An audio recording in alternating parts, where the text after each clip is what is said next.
Childcare workers, what's the most shocking family secret you've overheard? Story 1. I have heard a lot of things from the kids I work with. One kid has this amazing intensity for a 4-year-old and is so sweet. But before I got to know it, he apparently decided to screw with me and would walk up to me and say stuff like, "My mommy cries when daddy yells at her. My mommy is taking my sister to get dressed for their wedding.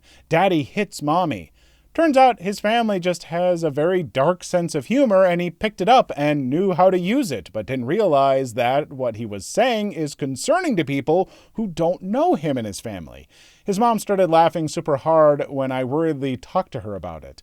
Also, he only has one sister, and his mom took her to David's bridal for a homecoming dress. Another time he did tell us, "Mommy got birth control because she doesn't want any more damn kids."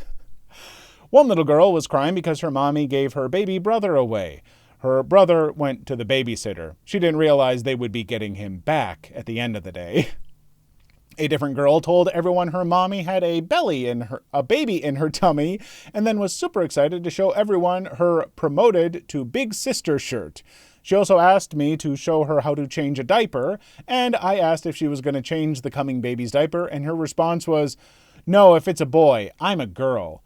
And when I said I'd change a boy's diaper and I'm a girl, and inquired on who was going to change the baby's diaper, she went, "My mommy," and was really confused when I pointed out her mom was also a girl. I have two siblings who occasionally fight over whose mom is or who mom their mommy is. The little brother really, really loves his mom and has on a few occasions tried to get their mom to leave without the older brother telling us that he wants mommy to himself. He's 2. One boy, who is a major troublemaker, came in one day with a thick mark around his neck, and when asked, he said, "My sister and I were playing karate with a jump rope." Oh. I had one 4-year-old ask me, "How can I get big boobies like you?" I don't have big boobies. "Is it because you have a big tummy?" Right to the heart. Then follow it all up with, "I can't ask my mommy, she doesn't have big boobies like you." One girl has hinted at her dad being very homophobic and will tell every teacher, all female, that she's going to marry them. This girl also told me I have a boulder head. One day, one of the boys and one of the girls announced they were married. The next day, I caught the boy kissing, literally rubbing tongues, with a jump rope karate boy. When I broke them up and asked about it, the boy said, "I'm marrying him." And when I asked about the girl from the day before, who only comes 2 of 5 days, he went, "She's not here. I can't be married if she's not here." And I had to explain that's not how marriage works, and also that we don't rub tongues because it shares germs. Finally, many kids are being taught to use proper anatomy terms, and it's jarring if you're not used to it. I had a boy who had trouble aiming and had an accident and asked me for help changing his clothes, and also asked me if he would wipe his penis. I needed a consult on that. The same boy had an accident earlier in the year, and the boy from the first story took it upon himself to help him and let him know that accidents happen and that everyone has them. Then he noticed the boy's penis and went, "Ms. Chip, why does boys' names penis look different than mine?" New to childcare, I panicked and ended up telling them that everybody's body is different. I had a girl today using the dizzy disc, and she went to adjust herself and looked me dead in the eye and said, "That way hurt my vagina." Moved and continued to spin until she couldn't walk straight. They're in the space unit currently, and I haven't heard a single kid make a Uranus joke. I've often said I don't think that I could work with really young kids. I don't have the patience for it, and I don't know, they read such boring books, I can't even do anything really interesting with them, Who is going to listen to Shakespeare with me? Come on. But these stories make me wish that I worked with children just occasionally, because a lot of this is really cute and funny, and it sounds like you're a pretty good teacher for them, so good job.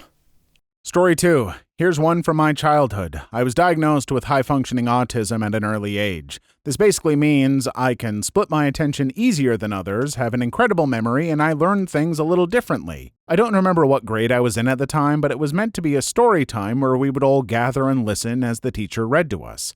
I decided I want to sit beside the art table. My mom, who's a TA at the school, dropped in to check on how I was doing and came at the absolutely best time. In her words, the teacher looked up from her page to see me gnawing on the leg of the table and asked me if I was listening. I responded that I was listening, and the teacher asked what she had just read. I repeated verbatim the entire book she had read up to that point, then proceeded to chew on the table. My mom told the teacher later one of my best tricks. Dad worked construction, so he needed a cell phone for work. One day, one of his bosses gave him a phone number for a supplier. Dad said it was allowed in hopes that it would help him remember. It did not, but I remembered it perfectly. It is now a common practice in our house to shout OP and recite the phone number for the last 20-ish years. As it is not information I care about, I can only hold 2 numbers at a time for about 3 days. Story 3. Closest thing I can remember is the time I made teachers think my mom was pregnant / the time I predicted my mom's 3rd pregnancy. I was the oldest at 4 or 5 and in pre-kindergarten. My younger brother was not even a year old and my mom was still shedding the baby weight. I started drawing pictures at pre-K of my family, my mom, my dad, my cat, me, my baby brother, and my non-existent baby sister. I think I did this because I wanted to even out my new sibling pool. I even named her. This became the number one thing I would draw when I could. Teachers took notice and began to ask my parents about it. My parents said that no, there is no 3rd one on the way, my mom just had a baby, etc. However, I kept drawing the pictures, all with the sister, and I think the teachers may have mentioned it again once or twice. My mom went to the doctor shortly after for a checkup or something. I don't know how it came up, but the doctor ended up running a pregnancy test during said appointment. It not only came back positive, but she shortly found out that she was in her 2nd trimester. I think it may have been the same appointment.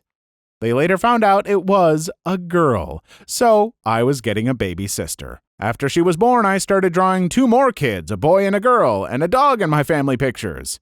I was then encouraged by my teachers and parents to draw things other than family portraits / pictures. Also, if there are those who are wondering, I got 2 out of 3 right in my final pictures.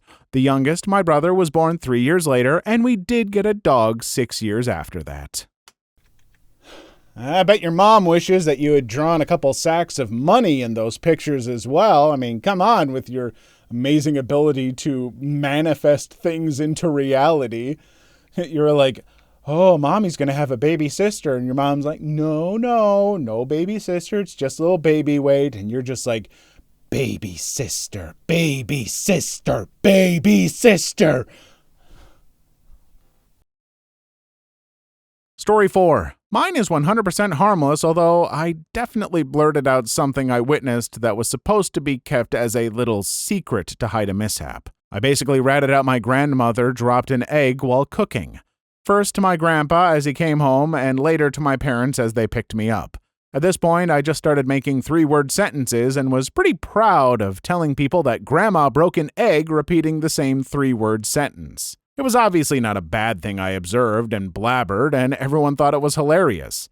Just to clarify, yes, it's more than 3 words, however, I'm not a native speaker. I'm German, and in German, I did indeed only need 3 words. One of them abbreviated heavily as I was a toddler, not capable of saying that word completely.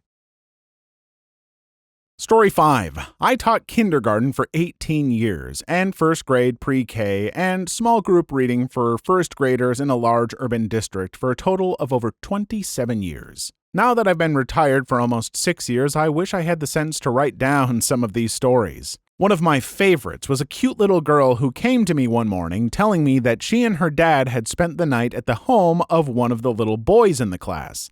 I asked her where everyone slept, and she said she and her daddy slept on the couch. I had a boy who told me his daddy had to go to jail because he took some computers that did not belong to him. I did have a sweet Asian girl in 1st grade. She told me that her dad had taught her to do multiplication over the summer.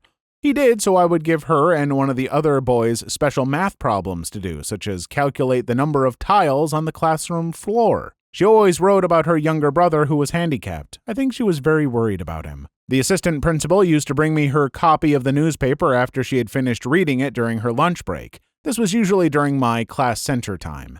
Sometimes I would sit with the newspaper at one of the tables and invite children to come over to read with me. Most of them could identify letters in the headlines or tell me what sports teams were on the back page. They could also identify some products in the ads.